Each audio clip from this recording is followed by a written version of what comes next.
pardon, c'est pas votre histoire en fait. C'est pas vous qui allez obtenir un pardon. C'est pas vous qui allez faire des sacrifices qui vous obtiennent un pardon. Non, laissez-vous réconcilier avec Dieu. Laissez Dieu vous réconcilier.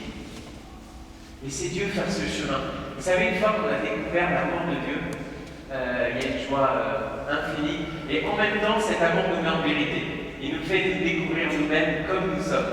Et à ce moment-là, on se découvre humble. On est humilié, en fait. On est humilié. Mais pas parce qu'on nous a abaissés, parce qu'on s'est découvert tel qu'on est, mais tellement aimé. Et autrement dit, au même moment où je découvre l'homme que je suis, avec toute sa fragilité, son péché et tout le mal dont je suis capable ou que j'ai fait, dans ce même moment-là, je sais que je vaux beaucoup plus que ça et que l'amour de Dieu m'a déjà appelé à autre chose. Vraiment, laissons-nous réconcilier. Et par ma bouche, c'est vraiment Dieu qui vous le demande. Laissez-vous réconcilier avec Dieu. Souvenez-vous, vous étiez poussière, vous êtes poussière. Souviens-toi que tu es poussière et que tu retourneras à la poussière. Vous savez, cette phrase, c'est celle qu'on nous dit quand on met des cendres sur notre front. On va le faire tout à l'heure. Les cendres, elles viennent des rameaux de l'an dernier. Et quand on entend cette phrase, soit convertis-toi et crois à la bonne nouvelle, soit souviens-toi que tu es poussière et que tu retourneras à la poussière. Certains, ils sont effrayés parce qu'ils ne veulent pas qu'on parle de la mort. Mais là, vous avez compris de quoi il s'agit. Comme grâce à Dieu, on est passé de la mort à la vie dans le baptême, nous croyons nous fermement que par la foi, la mort est derrière nous. On n'est plus de ces gens qui sont angoissés d'une mort à venir.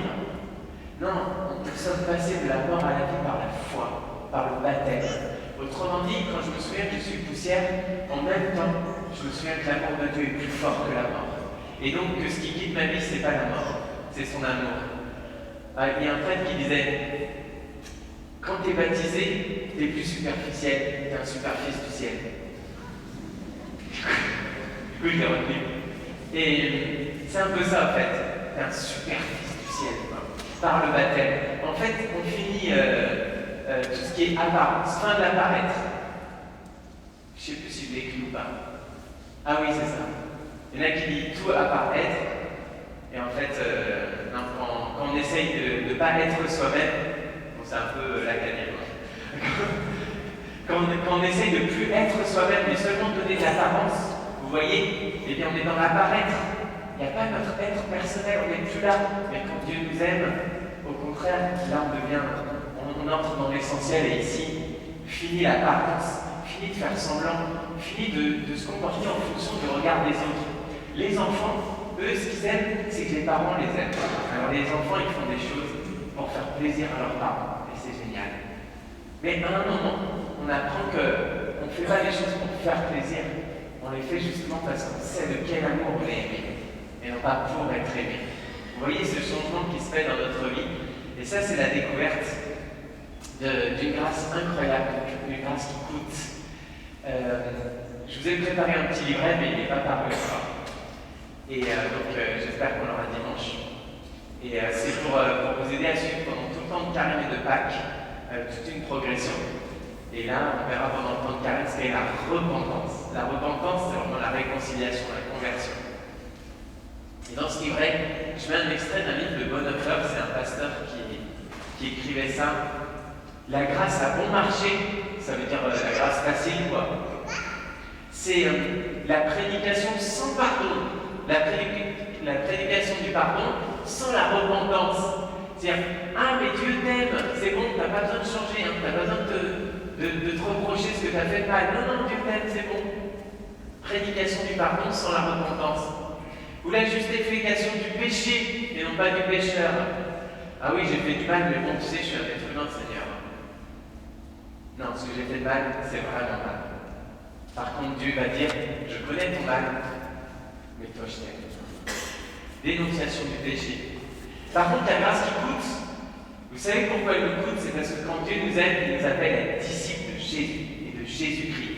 Alors ça oui, c'est-à-dire que cette grâce, tout ce que Dieu me donne gratuitement, l'amour qu'il a pour moi, ça me fait vivre une vie nouvelle. Ça c'est une grâce qui coûte parce qu'elle m'invite à changer de vie. Elle coûte parce qu'elle condamne le péché. Et quand on va commettre un péché, cette grâce-là, elle va mettre le doigt dessus. Mais elle est grâce parce qu'elle justifie le pécheur. Elle nous redit à quel point on est appelé à autre chose. Alors maintenant que je sais que je peux vivre non plus sur l'apparaître et que je suis poussière, je retournerai à la poussière, mais je veux vivre avec foi de ma vie nouvelle, eh bien, je peux commencer à jeûner. Ouais. Oui, parce que, en fait, notre foi, nous, c'est qu'on est sauvés, vous êtes d'accord? Et que la mort est derrière nous. Vous êtes d'accord? Et pourtant, on va mourir quand même. C'est quoi ce bazar alors? Et oui, parce que je suis sauvé par la croix du Christ. Mais tout ça, c'est en espérance. Parce que ce qui m'est promis, je le sais que je l'aurai. Parce que Jésus est mort et ressuscité pour moi. Mais je ne l'ai pas encore. Et pour me souvenir que je veux vivre avec foi, pour vivre de cette vie nouvelle, et bien justement, dans ce temps-là, dans ce temps pour vivre de mon baptême, pour vivre avec foi, je vais accepter de remettre Dieu au centre de ma vie. Et jeûner, c'est accepter que c'est pas moi le centre de la vie. Et ce qui est important, c'est pas ce que je mange, c'est Dieu. Et c'est lui ma nourriture. C'est lui qui a donné la manne dans le désert. C'est lui qui est le pain de vie. Et là, je veux vous inviter à prier pour tous ceux qui préparent la communion. Donc, il y a beaucoup d'enfants qui préparent la première communion, mais aussi des adultes, ceux qui seront baptisés, pour qu'ils découvrent à quel point ces vivres-là, c'est les vivres de la foi, les vivres du salut, quand on communie, quand on se souvient que la parole de Dieu est notre nourriture, alors vraiment on vit dans la foi. Eh bien, je vous invite pendant ce carême à jeûner.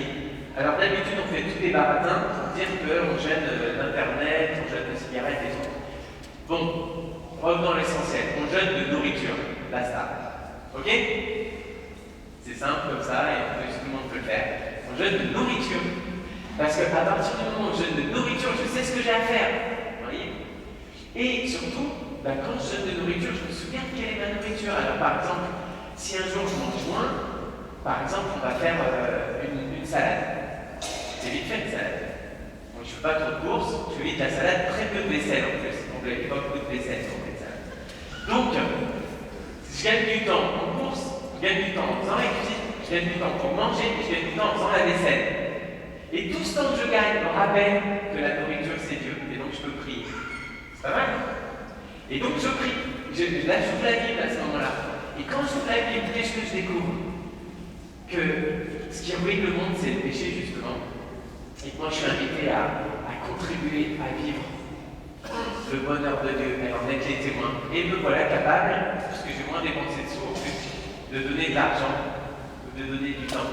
Et me voilà, quand je demande de nourriture, je mets Dieu au centre de ma vie, je prie, et en priant, me voilà capable de donner de l'argent, de partager, de vivre le monde.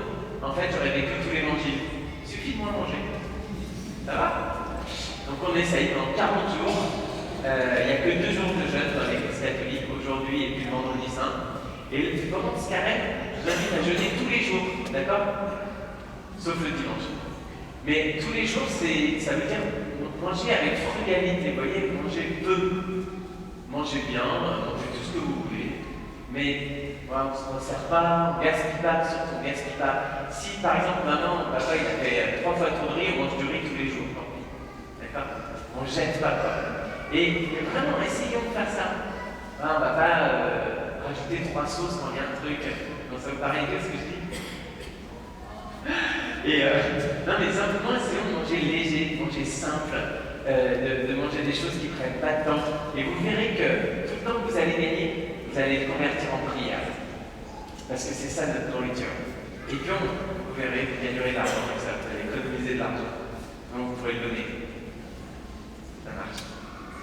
Alors, justement, j'étais en train de finir de préparer cette homélie, j'étais en train de penser à tout ça, et j'ai un coup de fil d'une amie, et elle me dit, tu sais, ce matin, il y avait un camp avec des Roms, avec des gens qui ont demandé l'asile, et puis, en fait, tout le monde n'a pas une place de logement. Il y a 6 familles encore qui n'ont aucun logement. Il y a un bébé de 4 jours, il y a un monsieur qui a sa femme à l'hôpital, etc. Qu'est-ce qu'on peut faire ici? Et je dis, écoute, on va se débrouiller. Ce soir, il y a la messe, il y a bien quelqu'un qui va faire quelque chose pour eux.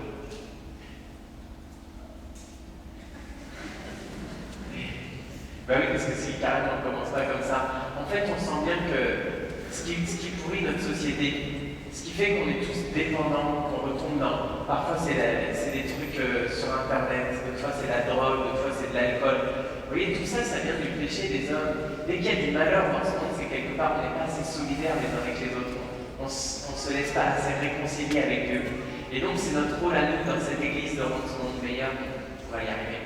Donc du coup, on va héberger un couple à la maison des familles, on va se débrouiller, puis peut-être les uns les autres, on pourra être vigilants à ce qu'ils aient de quoi se couvrir ou à manger. Et c'est important de voir que quand Dieu vient nous sauver, quand Dieu vient nous libérer du péché, eh bien il veut vraiment nous rendre meilleurs, nous rendre capables de participer à son œuvre, que cette société entière soit meilleure. Vous voyez, la réconciliation de Dieu avec Dieu, c'est un bonheur pour tous.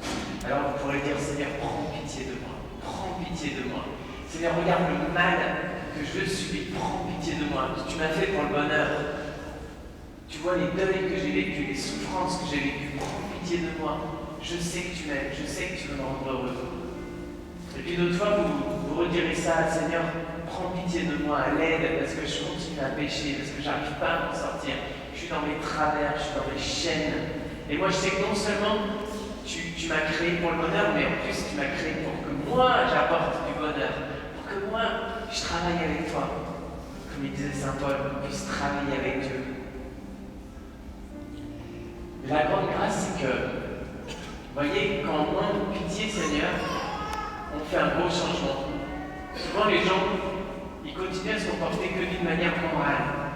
Alors, quand on voit les choses d'une manière morale, quelqu'un qui fait une chose qui est immorale, c'est une faute. Et quand il a fait une faute, il est coupable.